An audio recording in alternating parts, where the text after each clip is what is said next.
নমস্কার, কেমন আছেন সবাই? বিপা লাইফস্টাইলে আপনাদের সকলকে স্বাগত জানাই। আমি এখন চলে এসেছি দুর্গা মন্দিরে, আর এখানে আমাদের এসে এরকম বড় গাড়ি করে এসে নন্দী মহারাজ। তো এখানে চলে এসেছি ক্রেন, আর ক্রেন করে নন্দী মহারাজকে রাখা হবে এই জায়গায়। আর সকালেই এসছেন আমাদের হর হর মহাদেব, সেটা আমাদেরকে ভিডিও দেখাতে পারছি না কেন আমি সকালে আসিনি। তবে আপনাদেরকে হর হর মহাদেবের দর্শন আমি করাবো, আমি নিজেও দর্শন করব। তো চলুন, এখানে নন্দী মহারাজকে এখন নামানো হচ্ছে, দেখতে থাকুন।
তো এই যে এখানে নন্দী মহারাজকে বসানো হয়ে গেছে, দেখুন কত সুন্দর লাগছে। আর মন্দিরটা আপনাদেরকে দেখায়।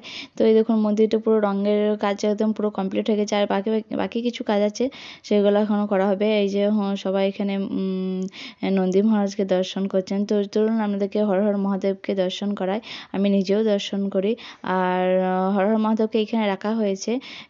তো চলুন দেখাই আগে। এই হলো হর হর মহাদেব, জয় শুভ শম্ভু। তো সকলে প্রণাম করে নিন। আর এই যে এখানে পুজোর সামগ্রী সব রাখা রয়েছে এখানে।